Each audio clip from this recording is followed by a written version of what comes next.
10. It's just a cold sore. The Victorian era is cool. The art, the fashion, and technology of the time, I think, are always fun to take a look at, especially since steampunk has its roots in the Victorian era, and who doesn't like steampunk? Come on, there's just a lot of cool steampunk stuff. And honestly, we haven't seen a lot of that in a long time. We need more. We need more. Something not so cool from that era, however, was what you could catch from another person should you decide to take up a bed with another person. Syphilis, yep, one heck of a disease. Funny enough, it was so common that it was making intimacy itself an unusual practice. People were scared, and honestly, maybe rightfully so.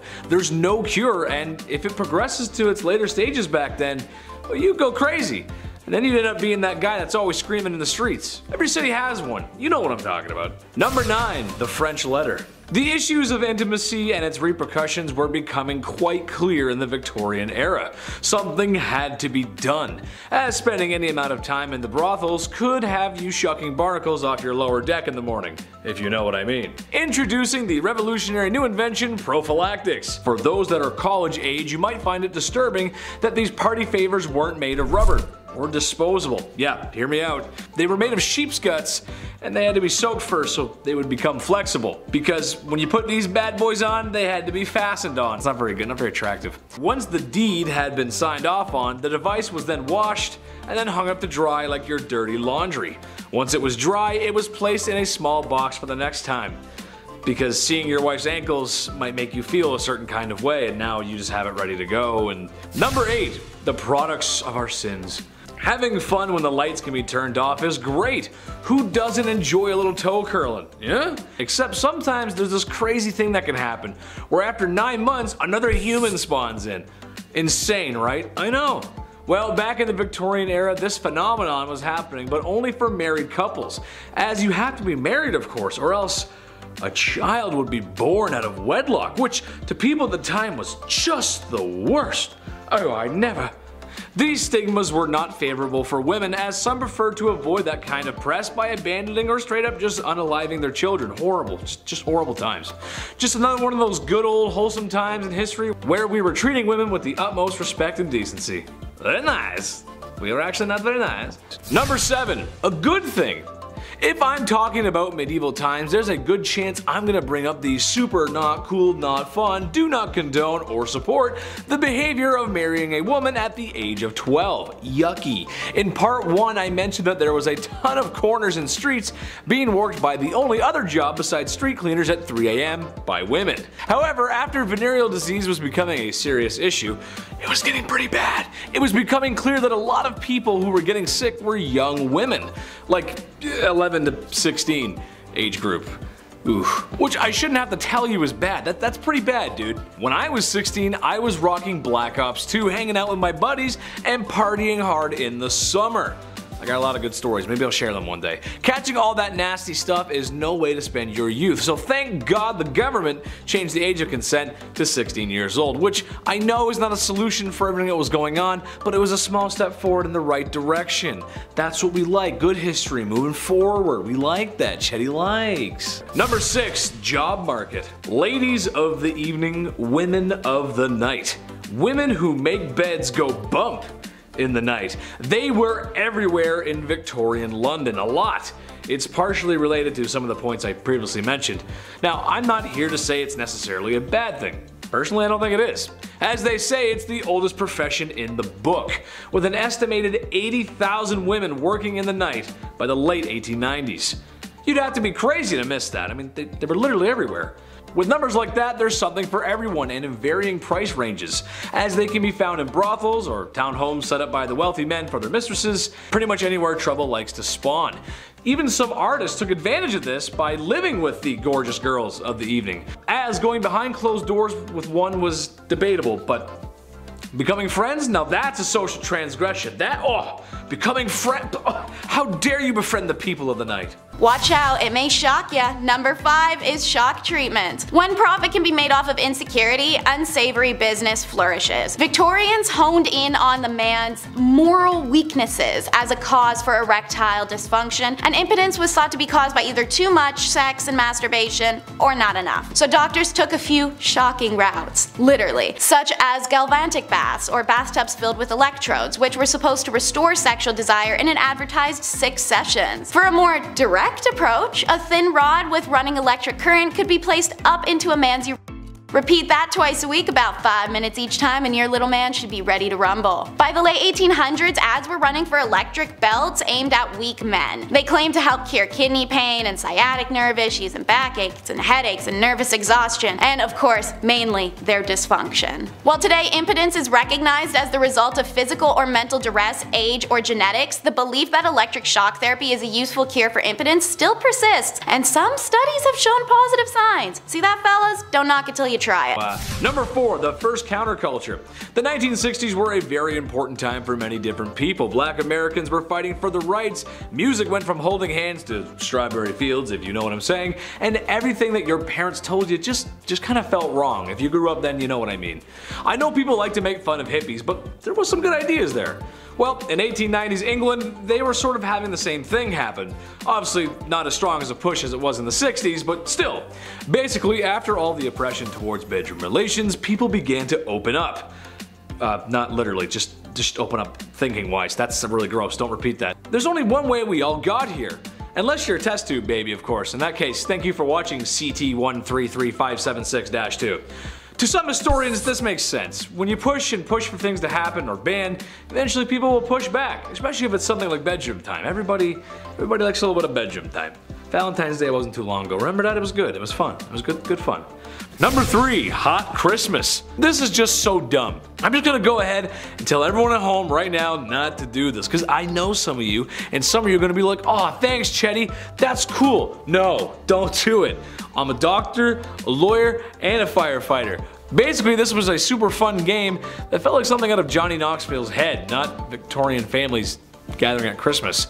Basically, they would gather at Christmas to play a game called Snapdragon. You get a bowl of raisins and almonds, you pour some brandy in there, and maybe one out for your homie, and ignite the brandy. Once the bowl is on fire, the family will compete to see who can grab the flaming treats and eat them the fastest. Okay, second-degree burns are not how I want to spend my holiday season, and also, in a time before smoke alarms and a modern fire service, this sounds like a really bad time. Grandpa could lose it out of his hands. Drapes catch fire, the house burns down, probably the whole neighborhood. Just a bad idea. Also, I hate raisins, so setting them on fire? Yeah, I'm out. I don't like raisins. They're gross, dude. I don't like them.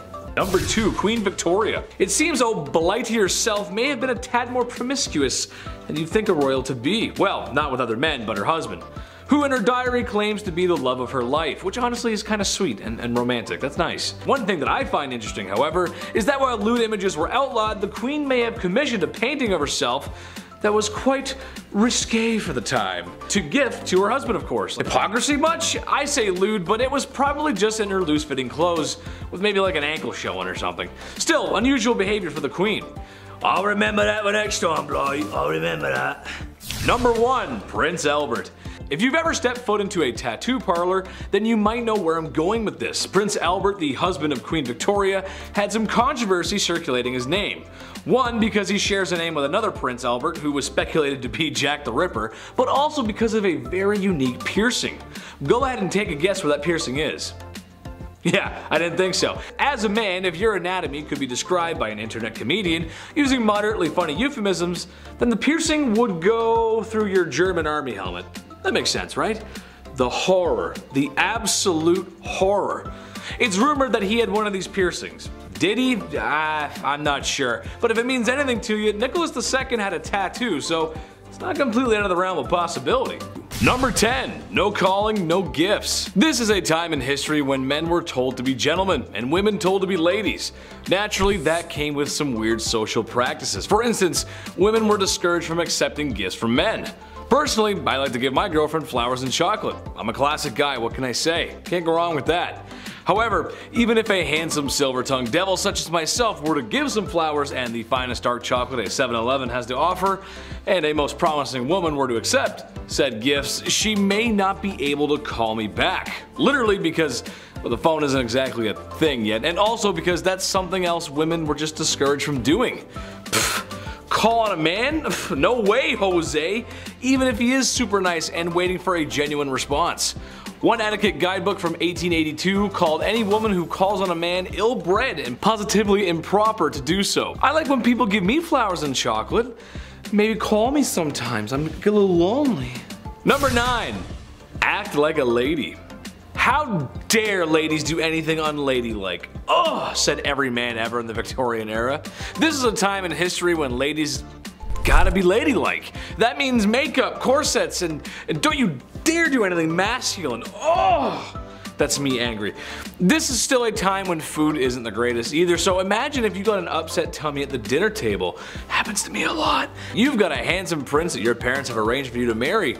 When you go to greet him, you do it with a simple gesture, as kneeling to curtsy could turn your linens a certain shade of embarrassment that 1800 stain cleaning technology could never wash away. You'd poop yourself. Where's Billy Mays when you need him, right? How dare women do such things as go number 2, or even worse, break wind? Oh, the nerve! That's just the way it went, folks. I don't make the rules.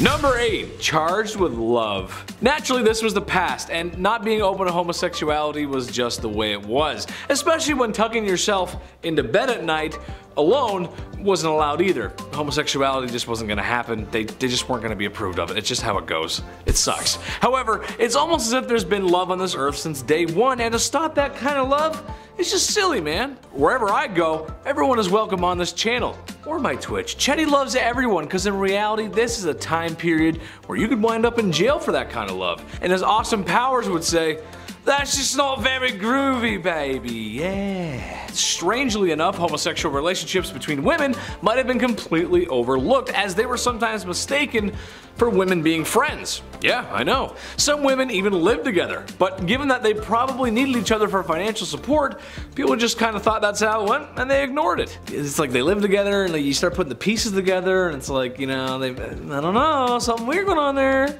But love everybody, come on, be nice. Number 7, diet. Bedroom misconduct was becoming a huge issue. Refer to number 9 and 10. While women did get most of the blame because, well, you know, history, men did get some of the blame. The issue of intimacy for men could be described as barbaric primal sense. So how do we curb this? How do we stop men from acting on these caveman urges, ooga booga? Well, simple really. Men just have to stop eating certain foods, as it was thought at the time that food had a link to the misconduct, or rather, the overabundance of bedroom-related issues, including mustard, pepper, rich gravy, beer, wine, cider, and tobacco. And if you weren't paying attention, that's basically the diet of every man in Victorian times. Not sure how a jar of finely prepped mustard would get you flustered, but okay, sure. The beer makes sense though, you know, have a few beers, and even the mop leaning over in the corner looks pretty lonely, and boy, that mop has lovely hair. Number 6, the seamstress. Being that the Industrial Revolution had started and business was booming, people needed to travel for business, or more specifically, men needed to travel for business, which means they gotta be away from their wives, and that means they are away from the very thing we're talking about today, bedroom stuff. How did men solve this issue? Well, there was no shortage of ladies roaming street corners to aid in that matter. However, there's an option with a little less syphilis. There were aids or early blow-up dolls called travel ladies. Strangely enough, it was stored in a gentleman's hat. What? That's so wrong. Once it was ready to be used, it was inflated and reassembled. This is a quote from an ad from one of the products. It is inflated to the essential part of the woman wanted by a man. That just doesn't sound very good. This is why we have boards of people to check stuff from products before it gets shipped out to the public. I feel like that just wouldn't fly very well today. Number 5, dresses too big. This is something I'm glad isn't a thing anymore. I'm not a person who likes to dress up. I'm a simple dude. Casual and comfortable is my forte. However uncomfortable wearing suits is, I like to think I clean up well. And I understand sometimes you gotta wear drip. It's just how life goes. Sometimes you gotta dress up. I just don't think people should be showing up to any formal events in cowboy boots and a popped collar shirt. I've known a few of those people. But what I'm really talking about here is the obtuse size of women's dresses and just the whole culture of women's fashion back then. It's just crazy. Large and overbearing dresses with enough material to use as blankets when you sleep. I know that couldn't have been fun. It's horrible. Especially with my sweat problem. A few hours in a suit and maybe a few beers later, and the first thing I'm trying to do is take the suit off. It gets tight and sweaty in there, and it's just a lot of material. It's just too much. And doorways, trying to get through doorway. Ugh. Forget about it. Good. Number 4, shake and bake. I'm something of a scientist myself, but that doesn't mean I know everything, and if you actually need to learn something about health and safety, take it from a professional, not a second-rate John Candy. However, when coming across this fact, I just had to share it, because with my medical knowledge, this just doesn't sound right. Alright, so kids, we know how they're made. I don't need to go into detail for that. However, there was this idea back in the Victorian days that if a woman danced shortly after doing what mommy and daddies do, then there was a chance that her pregnancy just wouldn't happen. Or perhaps more commonly after riding a horse. Same idea. Okay. Which is frankly horse. I mean, come on. My mom always told me when she was baking that I had to be quiet and stop running around the house or the cake she was baking wouldn't rise. Well, they always did, and I love chocolate cake. I mean, really, I do. I'm starting to wonder if there's a connection here. I was a rowdy kid. Number 3 is not for the faint of heart. They loved leeches. It may be crazy to imagine, but between the late 1700s and well into the early 1900s, there was a booming leech trade all across Europe. Leeches were shipped from Germany to America by the tens of thousands. England even had to start importing them from France by the mid-1800s as their own leech stocks were not even enough to supply their own doctors. Francis Bourgeois believed that all diseases resulted from the excess buildup of blood and documented this belief in a medical journal that would subsequently cause leeches to become the go-to treatment in France and then later spread across Europe. This usage of leeches then became worldwide from there, and so obscene that the creatures started to go extinct. However, what these quacks didn't know is that bloodletting was very rarely beneficial to any conditions, and applying leeches often resulted in detrimental side effects such as blood loss, diarrhea, and vomiting, or those with poor immune systems could even be exposed to hazardous bacteria and infection, let alone death from hemorrhagic shock for literally anyone they did this to. Eventually, the excessive use of leeches meant that they became too expensive to ship, too scarce due to the over-farming to find, and medically obsolete in the face of new science that questioned the medical merits of bloodletting. Thank God. Number 2, a healthy breakfast. Okay, not Victorian London, but this is just too funny not to mention, and it's around the same time period, very close.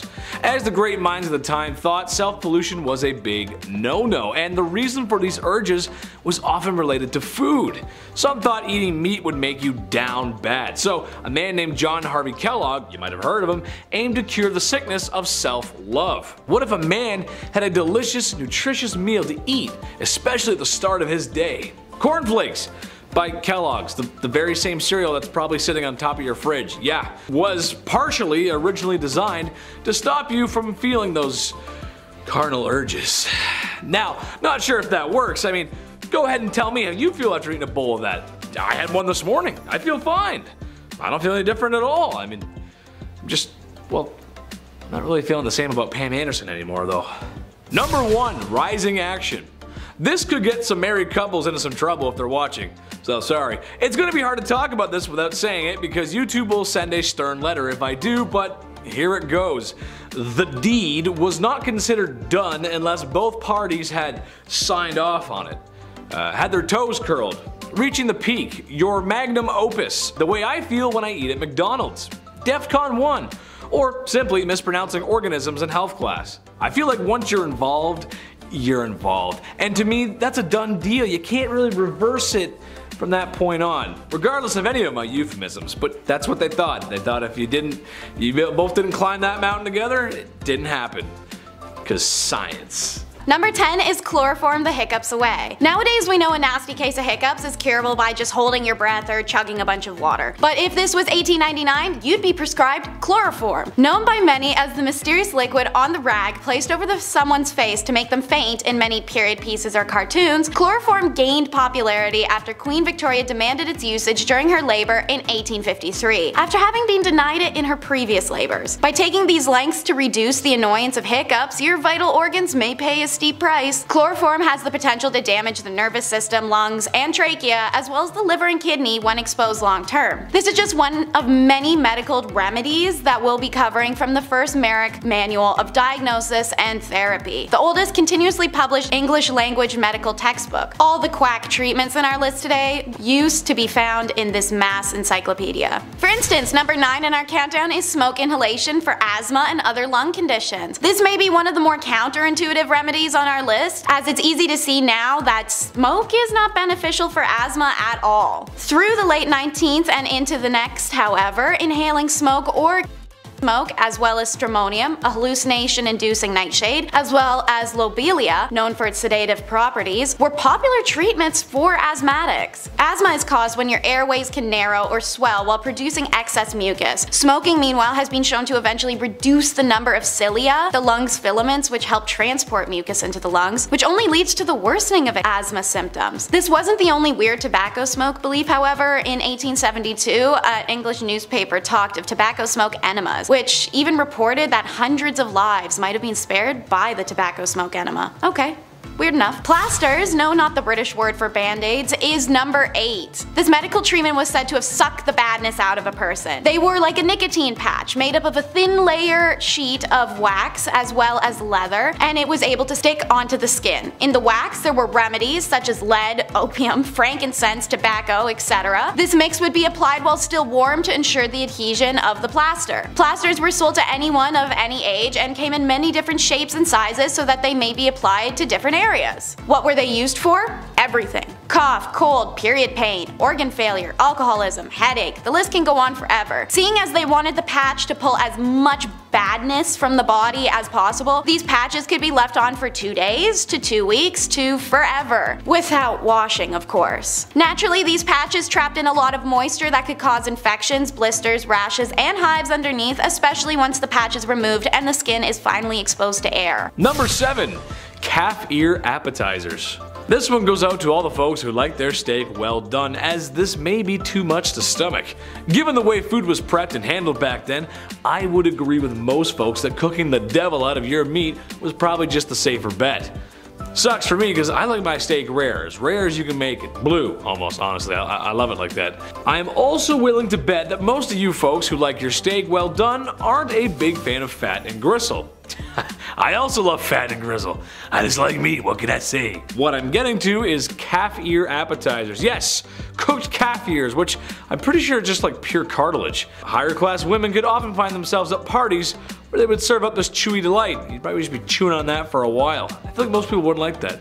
Is Chris a cartilage guy? I don't know, we'll see. Number 6 is all kinds of gross and questionable. The everlasting pill. When the Merck Manual was first published, part of the comprehensive treatment plan for an eruptive fever, which is a classification for diseases like scarlet fever, smallpox, and chickenpox, was actually laxatives. Castor oil was the main laxative choice for Victorians up until the debut of the everlasting pill, made up of a metal now known to be toxic called antimony, would be invented. Swallowing this would induce severe vomiting and diarrhea, thus giving the body what they thought to be a healthy cleanse, and their intention was to purge diseases from the body. It earned the name the everlasting pill, as the pill would pass through the gastric system mostly intact, meaning it could be retrieved and cleaned for future use. Seeing as the metal was greatly valuable at the time, it was quite common to keep it in the family and hand it down generation to generation. Imagine getting that in your granny's will. Number 5. Jolly Lad. When people think about certain magazines that depict lewd imagery, you probably only think of Playboy. The bunny imagery was good marketing, honestly, just smart. But what if I told you the Hefmeister wasn't the first to publish such a magazine, or imagery? Back in the Victorian era, there was some saucy imagery being produced. The government had outlawed such indecency, but this only made the lewd picture industry move underground, where naturally it flourished, especially in major cities. And if you knew where to go and how to ask for one, you could purchase something from the hidden menu. Kind of like when you go to McDonald's. Yeah, there's a hidden menu there too.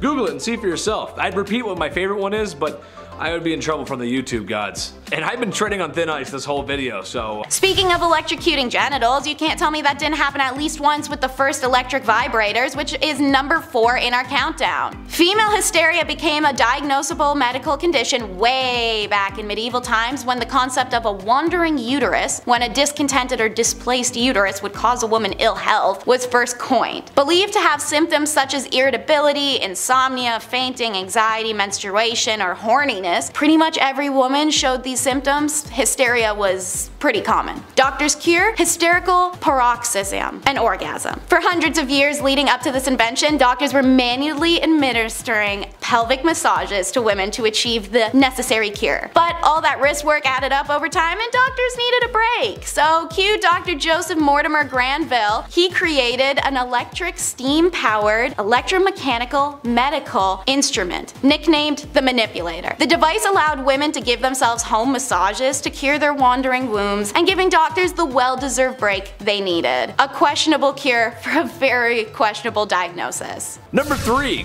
The Kensington system. Poor Queen Victoria. I know this is kind of a stretch, but it relates back to the whole mistreating women thing. But basically it was something implemented in order to control the young royal, make her dependent on her mother, whom she was not allowed to be without. Basically modern day strict parents. Now, all the kids watching right now, or all the kids who've grown up, how well did that parenting work? Let us know in the comments. I'm willing to bet it created a little bit of a divide between parent and child, am I right? That's exactly what happened with Queen Victoria. Shouldn't be surprised, really. Being a parent is tough. I get that, but squeeze too hard and the sand falls through the cracks of your hand. Victoria wasn't even allowed an hour to herself. And I don't care who you are, no matter how charismatic or bubbly, everybody needs some alone time. Number 2 doesn't allow you to touch where number 1 usually comes out. It's the masturbatory mental illness. Obviously it's natural, normal, and well, fun, but the Victorian perspective of masturbation was nowhere near what it is today, as our old-timely friends saw it as a serious threat to mental and physical health, or even could kill you. Self-love was seen as an ultimate evil, but beyond moralistic arguments, many physicians thought that every orgasm drained a man's energy. Married men were warned by doctors to limit the amount of sex they were having, while unmarried men were encouraged and urged to conserve their essence by avoiding sex altogether, particularly masturbation. Even wet dreams and uncontrolled ejaculation were considered as sexual dysfunction, as masturbation essentially became the male version of hysteria. So,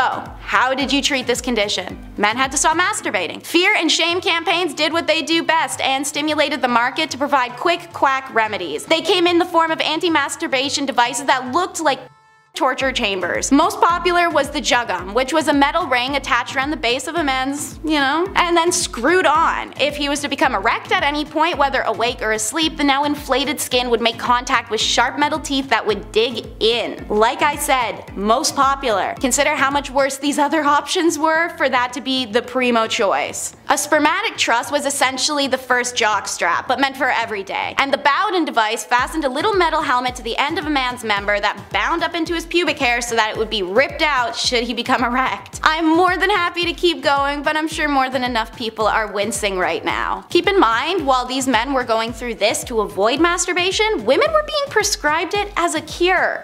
Number 1 on our countdown may be a bit of a surprise. Surgery. How could surgery be a questionable treatment? Well, it itself isn't, but the men performing it and their hygiene towards surgery were. Most famous is Robert Liston. Said to be able to remove a leg in 30 seconds, he notoriously used his own mouth to hold scalpels, knives, and even once sucked the pus out of a woman's throat wound. According to medical historian Dr. Lindsay Fitzharris, surgeons never washed their instruments or their hands, and Victorian surgeons were known for wearing old surgery garments out of prowess, reportedly so stiff with old blood that they were nearly cardboard in appearance. Even the operating tables themselves were rarely washed down. And it was said a visitor to St. George's Hospital in London 1825 discovered mushrooms and maggots thriving in the damp, dirty sheets of a patient's bed. When asked why they hadn't complained, the patient assumed this to be the norm. And what about surgery in the moment? Well, the patients were conscious and undrugged as they were operated on, and surgeries needed to be fast as a result. 1 in 4 people died after their surgery, whether it was still on the operating table or from infections afterwards. But what about our buddy I mentioned, Dr. Liston? Only 1 in 10 of his patients died. This was because of his speed. "Time me, gentlemen, time me," he'd shout to the surgery spectators to put his legendary speed to the test. Sure, he did accidentally castrate somebody once because of his wild motions, but nobody's perfect. In fact, while he's remembered for being the first surgeon to use anesthesia, wash his knives, and invent a still used medical tool, he is the only surgeon to ever have a 300% death rate. I'd be remiss not to mention that during a leg amputation, his lightning speed reportedly cut off 3 fingers of the assistant who had been holding down the patient. Then, as he brought the knife back up, he slashed the coat of a spectator. The spectator reportedly died immediately of fright, likely a heart attack. Though the assistant and patient survived initially, like most who were treated in Victorian hospitals, they died not long after from infection, which was also just called hospitalism at the time because of how many people died that way. It's easy to say that going to a Victorian surgery or a hospital may have been as efficient as rubbing dirt into a wound. Number 10. Bottomless undies.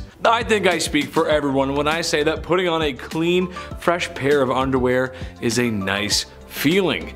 Gone is the brown underwear that was once white of yesterday, replaced with fresh, loving linen of today. Now, if you're also like me, then you probably have some underwear with holes in it. I'll throw them out eventually. I'll get around to it. Just wear them a few more times first and then I'll get rid of them. But did you know that some ladies' underwear in the Victorian era had no bottoms? Yeah. Part of the many layers of clothing that women were wearing back then, their underwear had no bottoms, which to me is the whole point of wearing bloomers in the first place. You gotta keep your business warm and packed away. I just don't understand what the point of having it all hang out is. That's just stupid. I don't know. Number 9. No razors. There's a joke about the 70s, George W. Bush, and garden hedges here, but I'm gonna let you fill in the blanks. Basically, this is a time in history where you cannot hop in the whip and drive on over to your local hair razor dealership because there ain't no whips and there ain't no CVS, or Shoppers Drug Mart if you're Canadian. Today you can buy disposable razors pretty much anywhere and there's multiple models for doing so. When things get hairy, you got options. Women in the Victorian era were not so lucky. They had to go for the natural look. Now, not that there's anything wrong with that, it's just I feel like a girl's gotta have her options. She gotta be able to, you know, do her own thing. Why not? Number 8.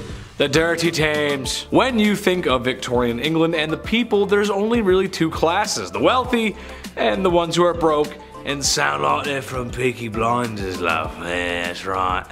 However, even for women of high esteem with their bottomless undies and lady maidens growing a flush, the streets of Victorian London weren't very bourgeois, to say the least. Muddy dirt roads, thieves, beggars, and a really bad smell. It just didn't smell very nice. Oh, and also a really scary guy, but we'll get to that in part 1. But perhaps the most disgusting was the Thames River, which after years of treating it the same way Brendan Fraser was treated after the Mummy franchise was over, it wasn't a good look. It was full of filth, sewage, garbage, and animal cadavers, so much so that it was said you could walk across the river on top of them. That is no place for a lady to be. Ooh. Arsenic, like plasters, was a cure-all, and it's number 7 in the countdown. If you've seen our other video, Top 10 Unusual Fashion Trends from the Victorian Era, you might know that arsenic was in everything in the Victorian era. Makeup, wallpaper, dye. No exception was made in medicine either, as arsenic was prescribed for anything from anemia in Merrick's diagnosis manual to anthrax, cancer, reduced libido, syphilis, or even cholera. While it was most popular to consume arsenic, it could also be inhaled or injected. Being a byproduct of smelting, it's no wonder arsenic was everywhere during the Industrial Revolution, as there was an excess of it. So it was incredibly accessible and a household remedy. Since doctors already prescribed it to do so much, everyday people just start to use it to treat any common ailment. Unsurprisingly, many people suffered arsenic poisoning symptoms. The ailments are now referred to as Fowler's disease. Number 6. Hand cleavage. This goes for every inch of the skin, really, but women had to cover up back then. That means no ankles, neck, or God forbid a wrist. If a man saw a wrist, they would act, ooh. Well, I don't know if they were that down bad, but women of higher esteem wore gloves. There's etiquette to gloves. It was all part of the culture, which means only women with dosh could practice such glove etiquette. I say no woman should have to cover up. She should wear whatever the heck she wants when the heck she wants to. However, with the gloves, I believe there's a separate issue. I have an issue being a big dude with asthma. I sweat a lot more than the average folk. It just sucks, but if I was a fair lady with those gloves on, well, I might want to leave them on. Wouldn't want to ruin anyone's appetites for caviar appetizers because the smell and the sweat, it just, ooh, it'd be gross, ooh. Number 5. Big polluter. This just doesn't make any sense. It never did to me, and it still doesn't. But in case you didn't know, self-pleasure was a big no-no, commonly called self-pollution, which honestly is very funny to me. That's just hilarious. Don't self-pollute yourself, Chris. That's bad. Don't do that. That's naughty. It was a sin and thought to be a cause for many ailments. I'm sure you've heard the classic saying that for guys, if you decided to go bump in the night by yourself, there's a good chance you'd need a walking stick because it would make you go blind. Women were also targeted, however, as for any pearl polishing by women was thought to be hysteric and needed to be treated for such. Look, the truth is, any man who wants to wax his carrot or woman tuning a one-dial radio should be able to do so without judgment of society or medical remedies of snake oil doctors. Love yourself, love everybody else, and just as long as the bedroom door's closed, you're good. Just don't do it in public, you're good. Number 4. Fava beans. Well, after all that sweating and being around all that foulness, ladies needed to detox. How about a nice face mask made of beef? Yes, that's right. To keep their skin young and beautiful, they would drape a slice of beef over their face. Nothing like a little Hannibal Lecter before bedtime. Now, I hear you saying, well, Chad, that's not that bad. Okay, but think about this though. For the time period, that beef was probably yucky due to food processing practices of the time, and there's just no fridges. That means it was stinky. I hope it was at least winter before these ladies decided to beef up like that. This process of beef was supposed to rejuvenate the skin because beef contains some important vitamins for such. I can't recommend that. You just walk in with the beef and, hello darling, yes. Gross. Number 3, Jack the Ripper. While the man's numbers don't compare to any of the other horrible people in history, he's unusual because of his brutality and the fact that he was never caught. Jack the Ripper was maybe the first modern serial unaliver. He haunted the streets of Victorian London and is responsible for claiming multiple women's lives, women of the evening to be exact, and they began to know the name Jack the Ripper. Now, we'll probably just have to show you pictures of Victorian London or maybe some B-roll of a shadowy figure because there ain't no way we can show the crime scenes. There's probably a dozen different theories on who done it. Some say it was multiple men using his name as an alias, some say it was Prince Albert, there's even some who suggest that he was a she, and which explains why women were so easy to go off with Jack. That actually kind of makes sense to me at least, and why no one really would be looking for a woman back then. Kind of makes sense. Anyway, be careful out there ladies, just be careful. Number 2, crypt pics. Look, it's a part of life. It happens. You live, you love, and depending on how much your wife likes interior design, you probably have a sign hanging up like that in your home somewhere that says something like that. You know what I'm talking about. And after spending all that time in HomeSense, it's all over. Fade to black, cease to exist, the forever box. There's a whole process and respect in the undertaking business. The Victorian era had a strange tradition, however. How about taking photographs with the body of a family member who has recently passed on? Yeah, that's right, I know. I couldn't believe it really. People would sit there for minutes taking photos of those who are no longer with us because the process of taking photos was not great. This isn't the digital age after all. This is something that the crypt keeper would make you do. Keep them in the album or something. Just not for your everyday family, man. That's just weird. Yes, now we're going to take photos. Like, that's just weird, you know what I mean? It's just weird. It's weird. Number 1, Jack the Ripper. Listen, the women of Victorian London feared this guy. And how can you blame them? A terror that seemed to come from nowhere and could strike from anywhere. Humans unaliving other humans is nothing new, and it probably won't be old. It won't get old soon. This is what we do. It's kind of our thing. But this was the first modern serial unaliver. Jack the Ripper's identity has never been found. It's only been speculated, and some studies suggest that it has been revealed, but it's really hard to pinpoint something that happened that long ago. He was nasty and the crimes were awful. The photographs of the crime scene do not exactly follow today's media rules or decency, as it's really just horrible and it's just really messy and bloody and just gross. It's kind of hard to talk about this era without Jack the Ripper. Women should feel safe at night no matter what era it is. That's right ladies, I'm on your side. Starting our list off at number 10, the first postage stamp. Nice, who's the first guy who licked a stamp? Why'd he do it, right? We'll start off with stamp facts. Why not? I know there's a couple pen pals out there that still use snail mail. That's cool, this one's for you. May 1st, 1840, the world's first ever postage stamp was sold, of course, for 1 penny. Pretty cheap, nice, we love it. This sale changed history. Now on the stamp was of course a portrait of one Queen Victoria, world's first ever profile photo for a letter. Here we go. They're like, oh, who is this? Who's this little person here? Of course, this caught on. Definitely caught on. More than 70 million letters were sent within the next year. And then that tripled only a few years later. And of course it thrived for 40 years. Do you still use letters? If so, write into us. Write some fan mail. Forget the comments. Write into us with a pen, with your autograph too, where you live. Yeah, no one's doing that anymore. Number 9, Alexander Graham Bell. I have no idea how phones work. I know it's vibrations and signals and I have to do this occasionally to help it out, but scientifically, nothing. I can't wrap my brain around this technology. Still, I'm 28 years old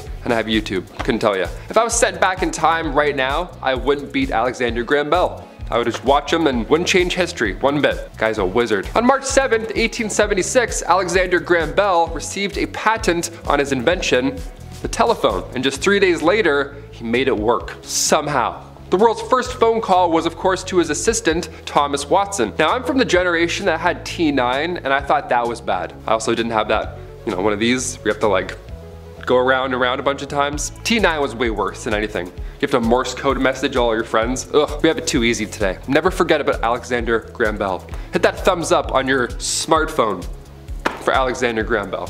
How? How does it work? Hello? Number 8, Queen Victoria's death. You may have heard the phrase, the sun never sets on the British Empire. Sounds very Westeros, doesn't it? Sounds like the British Empire is in an alternate universe or something, I don't know. But this is meant in a literal sense. On January 22nd, 1901, the Victorian era came to a close, of course after the death of Queen Victoria herself. She passed away at age 81, and Queen Victoria was succeeded by her oldest son, King Edward VII. Now at this time, the British Empire literally took up more than 1/5 of all of Earth's land. So the sun actually did not set on the British Empire. It's a real phrase. It's not just a fun bit there. Morning garb, and I don't mean pajamas, is number 7 in our countdown. Known as the monarch of mourning, Queen Victoria influenced how grieving women dressed and behaved in Europe and the United States after the passing of her husband in 1861. She famously mourned him for 40 years until her own demise, and started what's now known as the Victorian mourning etiquette. Victorian mourning etiquette came with elaborate rituals to commemorate their dead. It became normal to have incredibly elaborate and lavish funerals, curtail social behavior, and even erect statues and ornate monuments as tombstones. Mourning clothes were part of this, and they were introduced for both sexes. Said to show a family's outward display of their inner feelings after the passing of a loved one, the rules for who wore what and for how long were complicated and often outlined in popular journals or household manuals. Call that a mourner's magazine. Jokes aside, men definitely had it a lot easier. They simply wore their usual dark suits along with black gloves, hat bands, cravats, or ties. For women, especially should she be a widow, there were different levels of mourning and garb to wear as you progressed out of deep mourning and into lighter mourning and so forth. Deep mourning was of course black, but also made specifically was a crepe styling, a scratchy silk with a puffed, crimped appearance associated with mourning as it doesn't pair with any other clothing. Right. The mourner would eventually stop donning the crepe and then stop donning black. This was called slightening the mourning, before cloth colors eventually moved on to gray, mauve, then white, until the mourning period was considered complete. Number 6, grave bells. Oh, this one gives me chills. Here we go. In the late 1700s, cholera, bacterial infections, and anything and everything was spreading. It was not an ideal time, wasn't very safe. Many were biting the bullet at this time, sadly, of course, being gravely ill. But with this came a dark trend, the safety coffin. Yeah.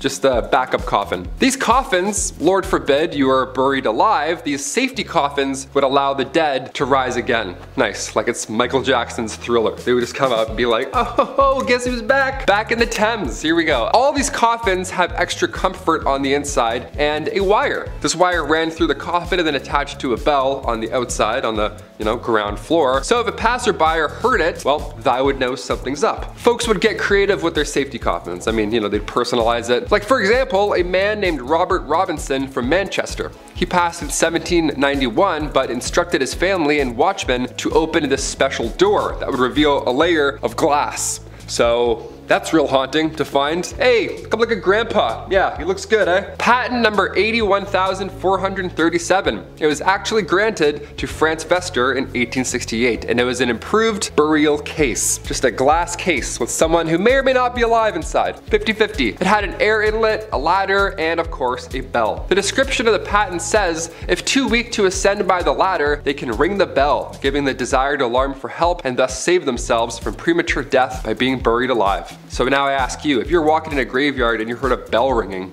would you just start digging and be like, I think I heard something. I don't know, let's just disrupt this skeleton. Number 5, zinc chlorine coats. This one's bad, man, but it was stopped before it became a trend, thank God. Picture this, it's Victorian London and you're but a humble city servant. Your job is to clean the streets. One night it begins to rain, as it is known to do in England. I hear it rains there a lot, I don't know. And the city provides these humble men with coats that have a zinc chloride layer in the fabric. It was supposed to protect against rain and wetness and whatnot. A lot of chemistry in this video, but some might already guess that this was a bad idea. Zinc chloride is not only corrosive, but water soluble. So after a shift in the rain, a lot of these men came back with really nasty chemical burns. And no, they didn't have emergency showers like in Heisenberg's RV. They didn't have that, or your high school chemistry class. It was really bad. They stopped it immediately, because that's really bad. Number 4. Beauty patches. Okay, we have to bring back beauty patches ASAP. Imagine like if a rapper had a beauty patch. Nelly had the band-aid, but we gotta have like beauty patches. We gotta like, you know, mix it up a bit. Bring back the facial feature game. These patches came in all shapes and sizes, of course, in the Victorian era. Even in this portrait from 1755, Joshua Reynolds painted Charles, the 9th Lord Cathcart, rocking a large beauty patch. That looks amazing. He does look like Nelly, honestly. He has like that motivational, like rapper kind of like, you know, he's in charge, and you can tell from the beauty patch. Like that's a lord right there with that one of those. Take it off, no lord. Put it back on, lord. The reason for these patches back then, and sometimes having more than one, is because they were commonly used to cover up smallpox scars. They were made out of silk, velvet, and they were applied with glue. So pick a spot and commit. It's gonna be there all day. These patches were dark black and they were meant to make your pale skin pop. Of course, pale skin back then made everyone faint.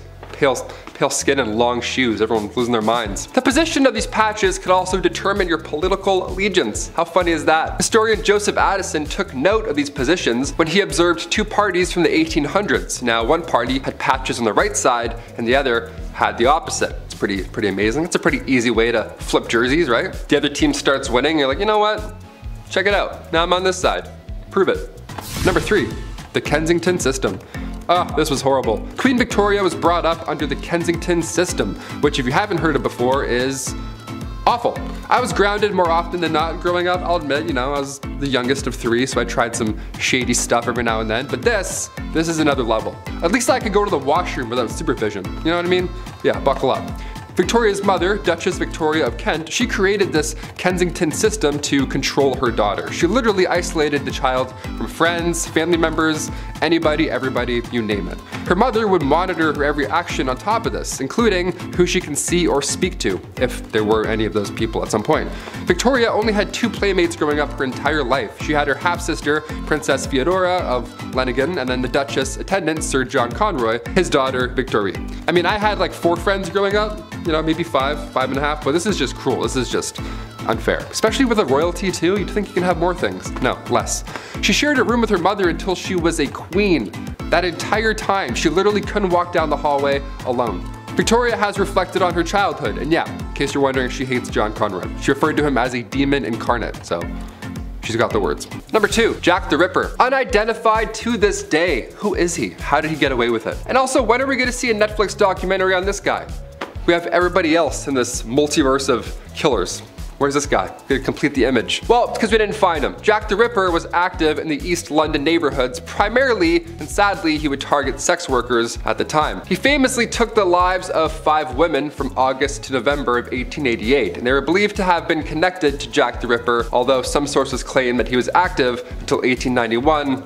It's hard to tell who's who and who's doing what. Again, this is also so long ago. There's no cameras. Hard to catch someone. Many believe Jack the Ripper had some anatomical knowledge due to the way that he left his victims as well, which is creepy. While there were some suspects, including a member of the British royal family, believe it or not, Jack the Ripper was never identified, so. Yeah, that sucks, really. We gotta find him. Can't, but we gotta. And finally, number 1, mudlarks. Yeah, we'll get dirty for this last one here. Why not? Victorian London around the 1840s, it was a bit of a mess. Everyone was sick, a lot of sore throats, to say the least. The jobs that were available, they sucked. They certainly didn't help you, survive. The jobs that were available had you catching rats and crawling into sewers. One of the worst jobs to have was that of a mudlark. Now, as the name hints towards, a mudlark involved getting in deep in the mud and muck that would build up alongside the Thames River. Yeah, that dirty river back then. They're like, yeah, just go through the lining of that. See what's in there. Ugh. This one was reserved, again, for the younger folk with, the patellas that still worked, digging in the mud, of course. Can't have an old guy in there. He's not gonna come back out. It was like working in quicksand. It was horrible. It was exhausting. Not to mention the chances of being whisked away by the river at any given moment. Yeah, it sucked. All for the slim chance of finding a pocket watch or some driftwood, rags, something, anything really worth your troubles. Getting us started at number 10 is top hats. A top hat is an iconic image. You can see them in old black and white movies or on logos such as Mr. Peanut. But why were top hats created, and why were they so trendy? Well, there's multiple reasons actually. Men and women were already wearing hats and bonnets to protect their heads from rain, wind, and the soot from local smokestacks. As a result, hats were already quite a trendy wear. However, the true reason for its popularity is what it represented. The top hat quickly became symbolic of status, power, and masculinity. From 1850 to 1900, men wore top hats for business, pleasure, and formal occasions. Certain colors were even associated with certain times of day. For example, a black top hat was for day or night, making its wearer feel taller, more handsome, even suave. Some were even reported to be a height of 12 to 14 inches tall. Top hats, amongst other hats of this era, also required ridiculous upkeep, such as being brushed, boiled regularly, powdered, etc. They also tend to contain mercury poison. As time progressed, we found other ways to overcompensate as well as accessorize our heads, so it's easier to see why the top hat never made a comeback. Number 9 in the countdown is women and their flirty fans. When you see a gentleman caller across the room, you may want to send him a hint that you're picking up the vibe that his top hat is putting out. What better way than subliminal messaging with an item you're already carrying? In Victorian times, women carried fans due to fainting spells, which were really just the result of their excessively tight and heavy garments, something we'll cover later in the video. In 1827, a fan maker from Paris, Bumblebee, published a leaflet explaining the language behind the uses of a fan. Some examples were twirling the fan in the right hand meant that I love another. Meanwhile, drawing the fan across the cheek told someone special that I love you. A fan half opened and pressed to the lips gave permission for a kiss. However, it is rumored that the less romantic truth is that the fan etiquette, such as Bumblebee leaflet, was invented in order to boost the sales of fans in the 19th century after they had fallen out of fashion following the French Revolution. Irregardless of rumors, it appears in olden times some people were using fans to get hot rather than cool down. Speaking of keeping it cool, next in our countdown at number 8 is bottomless underwear. While showing a bit of ankle may have made you a harlot, in the Victorian era every woman was walking around with crotchless undergarments. But these strange underoos were invented with a justified purpose. Due to the amount of fabric layers, steel crinolines, and tight bodices and dresses, women of the era didn't really have time to spend an hour undressing before nature calls. By creating undergarments that had holes aligned with the wearer's groin, a woman's only mission would be to hoist up as many layers as she could before popping a squat. Don't be fooled, however, that wasn't exactly easy either. Some of you may wonder what happened if Aunt Flo paid a visit while a woman was wearing an open bottom undergarment. Well, in Victorian times, menstruation hygiene was perceived very different, and women quite literally let it flow. If you want to learn more, search that one up on your own. As fashion evolved and women wore fewer and lighter clothes in the early 20th century, pulling down undergarments from underneath bustles and cages was no longer a nightmare, so the crotchless undergarment was soon abandoned once more. But now it does make sense why everyone loved the high-kicking can-can dancers in 19th century Paris. Number 7. Queen Victoria's 8th child. First of all, 8th? Kudos. Here's a fact that we don't talk about enough. Let's do this. First of all, I have no idea what it's like to give birth. I hear the comparisons and what it feels like, whatever, and it makes me want to faint. It's like peeing a watermelon or something like that. I'm gonna faint just talking about it. The fact that you can endure this pain is beyond me, and the fact that you want to as well, kudos. Now imagine being the queen and having the public, like everybody, talk smack about you and how you decide to give birth. for the 8th time. Yeah, April 7th, 1853, Queen Victoria decided to use chloroform as an anesthetic delivery. Now everybody at this point that, wasn't a scientist, they were sure to voice their opinions on the matter. It was a huge controversy, although this act directly spread the awareness of this medical advancement. I mean, yeah, it sounds, they're like, yeah, don't do that. But can you do that? We don't really know.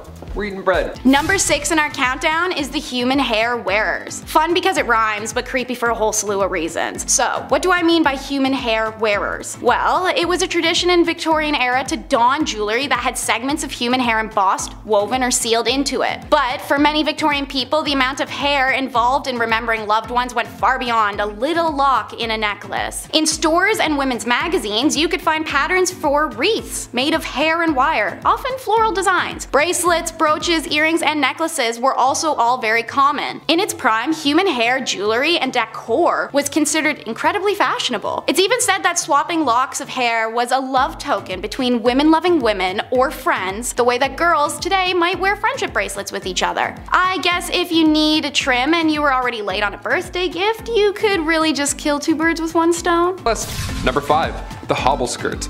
Yeah, so when people can't get out of burning theaters, it's stuff like this to blame. Just from this 1910 headline alone, I'm glad we don't have hobble skirts anymore. The June 12, 1910 headline reads, "The hobble skirt is the latest freak in women's fashions." The latest freak. Skirts that are so tight around the ankle that locomotion is seriously impeded and speed is impossible. Nice. I'll take 2, debit. Doesn't that sound like a bad time? Why would anyone want this? Sounds like you're gonna be late for everything. French designer Paul Poirier made these to free the bust, to free the, have a lot of room in here, whilst shackling the legs. So you in turn you can't move. Just what you need to move around uneven stone roads, I guess. Love the practicality on this one, Paul, thanks. Despite how ridiculous and unsafe the hobble skirt looks and acts, only the wealthy could afford such a thing. Shoot! Oh man, must be nice. I'll just be over here wearing jeans like an idiot. Middle and lower class women wore skirts with slits or buttons so they could, actually walk around. Yeah, what fools. Oh, sorry, you want a button? I don't speak broke, sweetie.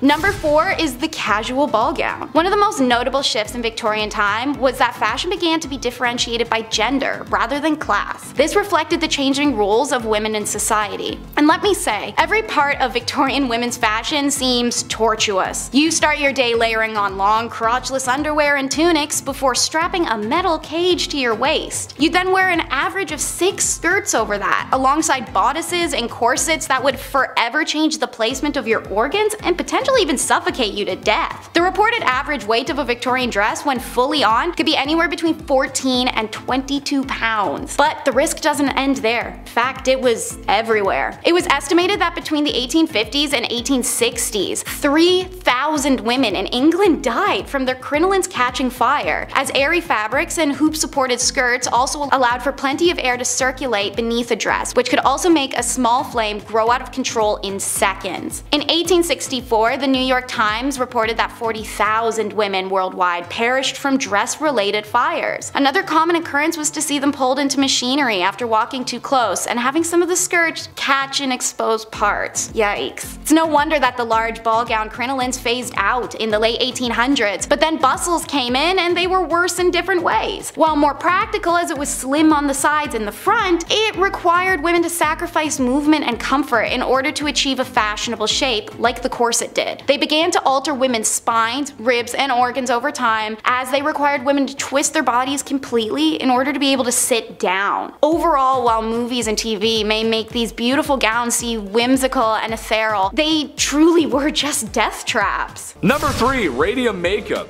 Okay, sure. I'll give you that radiation and radioactive materials were pretty much being discovered and barely understood for the time. Okay, sure. It was new. Look at Madame Curie. Tragic story there. So when the very interesting radium was discovered, it got thrown into everything because, yeah, why not? Radium makeup, radium watches, you name it, radium was in it. While at first exposure to radium, you'd be fine, not too much to worry about. However, after years of direct physical contact on the skin, yikes, there's going to be a problem. It's radioactive. It's the reason why you shouldn't get too many X-rays. Not that it's radium, I'm just saying radiation in general is not good for you. Not much to explain in this one except it was used and manufactured in women's makeup and they used it, and I'm sorry, that's just rough. Number 2 slot in the countdown is Paris green. It seemed Parisian aristocracy had a chokehold on the globe with their trends. It's believed Empress Eugenie was to have worn a dress so stunning at the Paris Opera one evening in 1864 that it was featured in newspapers globally the next day. It was a deep yet vibrant green, one rumored to almost glow in darkness. The green of Paris quickly became the hue of the social elite. So, how was Paris green made, and why was it so dangerous? The color was discovered when chemists combined copper and arsenic poison. The result was a dye brighter than all the other greens available on the market. Copper wasn't what gave this color its iconic nickname, however. Arsenic is a highly hazardous substance that causes skin sores, vomiting, diarrhea, and in some circumstances cancers or death, as we know now. But they didn't. When factory workers' arms and hands began to wilt away from sores and decay that could only be connected to the dye, French and German governments enacted legislation prohibiting the production of arsenic-based pigments. It's the right thing to do. Meanwhile, the British government mainly ignored them, even when Matilda Schrewer famously died of arsenic poisoning with the whites of her eyes stained green from her working in factories. This was deemed accidental poisoning by the government at the time. Paris green remained popular in England until, ironically, it just went out of trend. It's a little bit of an abrupt ending, honestly. No justice for those exposed in workplaces or compensation for suffering, but nothing takes the cake quite like the Victorian trend of looking dead, which is number 1 in our countdown. You'd figure people look dead enough as is, inhaling arsenic and mercury from their clothes and shoes and hats constantly, let alone their home decor, but looking dead was the fashion of the day. This look was specifically modeled after how tuberculosis affected you. Pale skin, watery eyes, red lips. While this disease was decimating the lower status, higher status women recreated it with makeup and arsenic consumption. You heard me right. In order to get pale skin, women consumed arsenic. In order to not die from arsenic, the consumer had to follow a careful process, eating small doses to build up a tolerance. Now, arsenic is addictive, so if they at any point stopped the consumption, they would experience withdrawals such as vomiting, stomach pains, convulsions, hair loss, nervous system failure, kidney failure, delusions, the list goes on. Some women were stuck taking it for the rest of their lives. For the desired watery eye look, women would put citrus or even perfume in their eyes. Some went farther, using belladonna flower, also known as deadly nightshade, for longer lasting tears. However, being poisonous, little wonder why blindness was widely reported as a symptom of belladonna drops. No wonder it did such a good job. Red lip paint included, you guessed it, more poison. In this case, usually lead. All of these poisonous products would contribute to illnesses and facial decay. Death was of course a long-term side effect of the usage once poisoning reached its crescendo. Suffice to say, while you may really want to fit in, some trends are not worth getting on board for, especially if they'll slowly melt your face off. Number 10, the cholera belt. This is just so silly to me. While the Victorian era seems like a long time ago, it's really only like 3 to 4 people ago. So yeah, your grandparents or maybe even your great-grandparents could have experienced a life like this. As we all know, disease was rampant back then, and thank God we're a little less gross now, am I right? Well, cholera was quite the tummy bug going around back then, causing upset stomach, indigestion, and the Oregon Trail's favorite, diarrhea. Ooh, no thanks. So the people of Victorian times came up with something that, well, wasn't only functional, but fashionable too. Very nice. The cholera belt was a piece of red fabric that was to be wrapped around the belly to keep you warm. That's because people thought having a cold belly caused cholera. Because yeah, that's what gives you cholera. Yeah, for sure. Yeah. That's what does it. It's not. It's a sickness. It's a virus. Number 9. Scheele's Arsenic Green. For some reason, green was all the rage back in Victorian times. I'm not sure why. I'm personally not a fan of green, but except for the green screen. We love that. I know you guys can't see that, but I love the green screen. When I was a paint mixer, sometimes people would bring up the wildest colors for me to mix, and they weren't for art projects. They were for walls. So weird, but I digress. There was a common color back then called Scheele's Green. It was made in a lab by a spooky, scary Swedish guy named Schiel. Go figure. This color was used in everything, dresses, fabric, paint, you name it. The trouble is, it was a compound of copper and arsenic. Therefore, it was toxic and caused a lot of harm. It also had links to cancer. For example, when Napoleon was banished to St. Helena, the walls of the house he was staying in were painted with shades of Schiel. Eee, that's not good. Pretty sure he died of stomach cancer too, so there's a connection there. Number 8, beetle dresses. Like I said, the green color was really in at the time, and there were other ways of achieving such a gorgeous glow besides using Schiel paint. Similar to how Cleopatra made her eyeliner, some dresses in Victorian times were made with pieces of beetle. Ugh. I'm sure there are some folks out there who probably don't mind that, but for the rest of us that don't care for Halloween or My Chemical Romance and Tales from the Crypt Keeper, hard pass. Basically any beetle or colorful bug that had wings, or I guess caprices, was worth keeping was prepared and sewn into fabric. The finished product doesn't look like it came from creepy crawlies, it actually looks kind of good, to be honest. Mind you, this is a time when a lot of things were still done by hand, so there's a little bit of love in each beetle you stitch. That's kind of nice. Mom helped out with that one, that was nice. Number 7, the Great Famine. We're gonna lean out of wife selling for a hot minute and include the boys for this one. Yeah, come on back in, you're all guilty. The Great Famine took out everybody, not just Victorian women of course. Back in 1845, potato crop that a lot of the Irish population was relying on was no longer available all of a sudden. A group of microorganisms just wiped them out, just like that, and in result, around 1 million folks died or had to leave. It was draconian law and British ruling that made the exported food hard to reach people that really needed it. So this famine led to Irish independence and anti-union movements. Little fun bit of history I had to include in this one. Number 6, aniline dye. In 1856, William Henry Perkin was trying to create an anti-malaria drug using aniline. After all, the British were spending an awful lot of time in foreign nations doing as the British do and needed a cure to keep doing what they do. Well, he did not find a cure for malaria, but he did discover it makes a very lovely dye that makes deep reds, purples, and black. You need that for the funerals. Naturally, this picked up a lot of steam and began to be used in everything from socks to shoe polish. Yeah, I know, right? Trouble is, once people got enough exposure to the clothing with aniline dye, their skin would go red, itchy, inflamed, and was known for causing really bad headaches.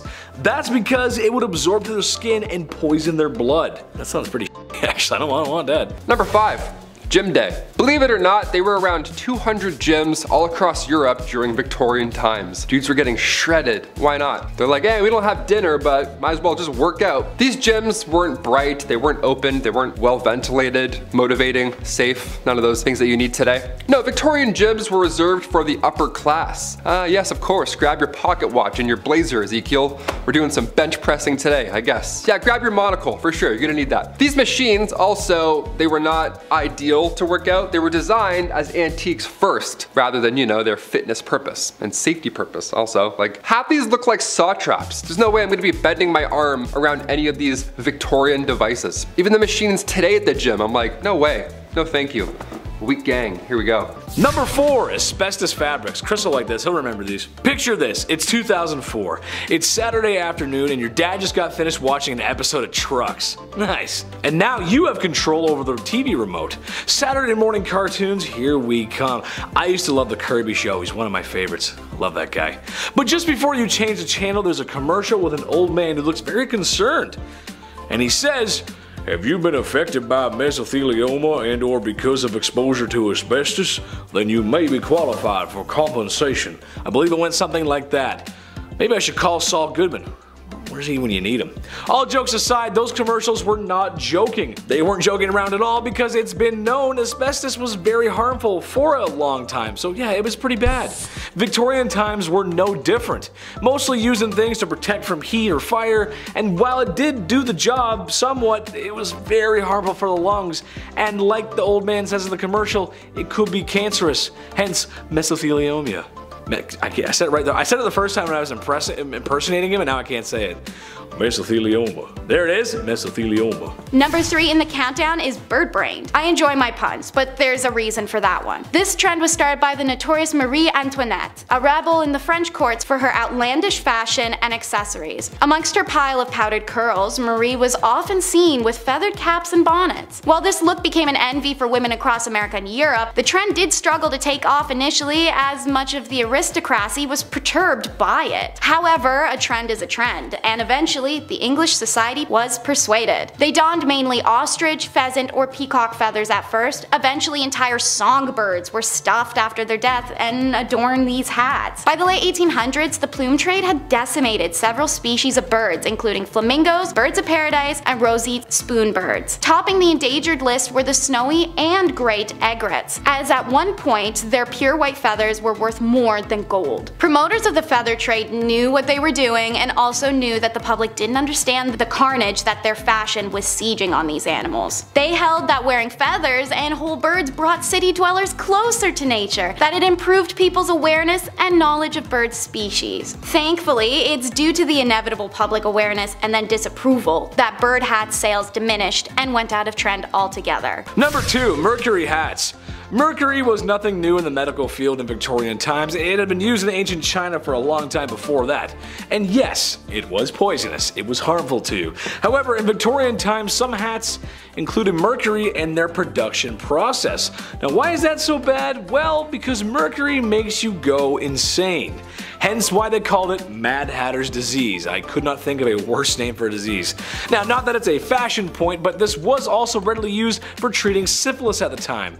So something that's readily available for the public and health would wind up in closed production. It makes sense. If there's a lot of it, sure, it makes a lot of sense. But it makes people go crazy. That's... Sorry, who's talking to me? What? No, I'm just kidding. Joke, funny. Number 1, cellulose nitrate. This one's crazy. As you can tell on this list, there's been a lot of clothes and fabrics mixed with some naughty chemicals. Naughty! Of course, this is years before OSHA or WMS, so it probably wouldn't happen today. However, this one takes the cake. When cotton, or a cotton-like product, is introduced to nitric acid, it forms cellulose nitrate, which is also known as flash cotton. Not because it takes its shirt off at an edgy concert, but because I cannot stress this enough how unstable and flammable it really is. Even the slightest heat source could set it off. There's even stories of people spontaneously combusting after being exposed to items made with such. The lights in the studio, they'd probably set it off. That's how sensitive it is. That's pretty crazy. More sensitive than your first day to prom, you know what I'm saying? Kicking off the list at number 10, a lot of hair. To kick off this wild part 2, I had to include the tale of the woman who ate her own hair. Why did she do it? What happened? How much hair? Well, let's find out. All the questions about to be answered. The Liverpool Daily Post back in 1869 got the attention of those passerbyers with this one. A 30-year-old passed away in the village of Lincolnshire. That's not too far off from the average life expectancy of the 1800s, but this case was a little odd. Something was off about it. So doctors asked the family if they could carry out a post-mortem, and lo and behold, a 2-pound solid chunk of hair was sitting in her stomach. It caused ulcerations of the stomach and ultimately caused her death. What a horrible way to go out. The woman's sister didn't note that over the last dozen years or so, she had been casually eating her own hair. Just one piece every now and then. Ultimately, it added up. If you know anybody that's eating their own hair, pass this on. Send them this video. This sounds rather uncomfortable. Number 9, cat attack. If I have to pick, I would say I'm 100% a dog guy. Cats are cool, don't get me wrong, but this next story freaks me out a bit. Also, I had a cat once and I pulled its tail on it. Hissed at me and scratched me and scared the life out of me. So, dogs for sure. Back in 1870, a rich woman had put her time, energy, and resources into cat breeding. What a fun little hobby and lifestyle. She had tons of cats, she loved them all equally, and they loved her. I'm allergic also, so this story is my nightmare on a level. But it does sound like a cute time, I'll admit, that's a nice way. Especially like in the Victorian era, what a lovely little pocket of fun. 1800s, a lot of candles, everything being extremely flammable, disaster hit often in Victorian times. And in 1870, a fire broke out of this young woman's home, and the cats were sadly trapped in the house. They made it out alive, but by the time they made it out, the 2 maids that had kicked the door open to rescue them, they had gone full primal. The cats just attacked them and it was all bad. The fire in the house, it obviously scared them, so when the doors were open, these two maids were both attacked by them at full force, essentially, all of these cats. Like, what a horrible thank you for saving all of their lives, you know what I mean? Number 8, quick divorce. Let's just say the love thing isn't working out, okay? It happens, people change, but now what? Say it's the Victorian era, but divorce in England isn't allowed until 1857, and it's 1856. So now what are we gonna do? Well, considering what list we're on and which part it is, it's pretty wildly unfair. If you were the wife, you were getting sold in this scenario. How horrible is that? Wife sellers, they were a thing. That was a legitimate business. How horrible. Yeah, you were getting sold if you were the wife. How horrible is that? Wife sellers was a legitimate business. There were auctions. Public auctions would be done. You would watch people bid on marrying your wife. At like noon, middle of the day, people are walking by like, oh, do I have any change? Hang on. This is insane. One real sale that happened in 1862 was in Selby. The asking price was a beer. The asking price for this person's wife was 1 pint. Sold, just like that. That's crazy. Sold, drank, now I'm married. That's insane. Other times, most of the time, it was a rather expensive exchange. I feel like there are plenty of cases where this would honestly be the ideal scenario. Just get it done in one day, whatever. Peace. See you again. Bye. You're the worst. Number 7, wearing black for weeks. Losing a family member is tough. Life can get hard. In Victorian times, passing away was a big deal. There was usually a big funeral, flowers, tears, everything, the whole works. The crazy part is, you were expected to wear black or mourning clothes, as they were called, thought to be an outward expression of one's emotions and feelings. However, it's not like that one funeral of the distant uncle you had, where as soon as you got home, you ripped off your suit and hopped on Call of Duty to see what your friends are doing.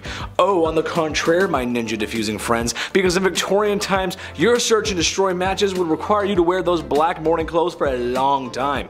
Sometimes even weeks and months on end. Queen Victoria wore hers for years after her husband passed, and it was odd to see her in anything but black. That's a weird story. That's crazy. Number 6, the Brooklyn Theater Stampede. And we're back to absolute horribleness. Here we go. I love the theater. When the pandemic shut down plays, I actually felt pretty sad. I like sitting in full rooms watching a guy in a fake wig monologue about Mozart. Like, that's my ideal Saturday night. That's the best. I don't want that to not be a thing anymore. I love theater. But today, we have an obnoxious amount of distractions that can take you out of the experience. Guy's texting, fighting his ex-girlfriend 2 rows ahead of me. I'm trying to watch Joseph in the amazing Technicolor Dreamcoat. I'm like, man, it's not the same anymore. Theater's not the same anymore. Turn off your phone. Throw a tomato at him. It can be distracting. Exit signs can also be pretty distracting. But we need them. We definitely need them. Because in 1876, the Brooklyn Theater caught fire after a single lantern fell over on stage during a performance. This was 1876. Everybody was wearing flammable attire. There aren't emergency exits yet. A fire marshal hadn't come in and counted heads at this point, so it was a disaster. 278 people lost their lives. A monument was put up after the incident. It shook the town. It was absolutely horrible. I read about this and I was like, that's horrible. We got included in. This is a horrible list. Number 5 in the countdown is all about buggy dresses. The wealthy Victorians were very into the grandeur, looking to feed a fascination with culture especially. Beetle wing embroidery was at a peak of fame in the 18th century India and was quickly appropriated by English visitors while military occupied the country from 1858 to 1947. Elytra, which is the hard casing over a beetle's wing, first appeared on dresses and experienced their first burst of popularity in England by the 1820s. Though English women in India had likely been donning it since at least the 1780s. Material used was often white or other pale colors to help augment the reflective green tones of the beetle wing. This visual was made possible when elytra was paired with zardozi, a gold embroidery style often done on colored cottons or silks. Victorians at least didn't appropriate everything about the art form. They made patterns and styles of their own for the dresses. Elytra was sewn onto the gowns in an imitation of live beetle patterns, a reflection of Victorian interest in naturalism and zoology. Not sure why anyone wants to look like they have live bugs crawling on them, but okay. Number 4, lead-based. When I started here at the studio a year and a half ago, maybe 2 years, I was like, okay, I gotta put on face cream maybe. A lot of lights, a lot of HD. This time to get rid of these bags under my eyes finally. I don't know, maybe drink some water. See what happens. Finding a skincare routine of any sorts is easy now, dare I say. The lovely World Wide Web has our back. You can learn how to draw your eyebrows on while listening to true crime. It's wonderful where we are today. But the cosmetic game, back in the 18th century, not great. Turns out wasn't that great, not that safe. RuPaul's Drag Race would have been a lethal sport, you know what I mean? Back in the 18th century, lead mixed with vinegar was often used to make your face look, more pale. The Victorian look, I guess, gotta have those veins pop out. A splash of sulfur for those freckles. Horrible idea. Queen Elizabeth I used cosmetics containing lead, mercury, and/or arsenic, the same poison that took out George III and Napoleon Bonaparte, so not safe at all in any time period. In fact, arsenic was on the priority list of hazardous substances, and toxic metal exposure is still an issue we're facing in this era, let alone Victorian. Number 3, chimney sweep.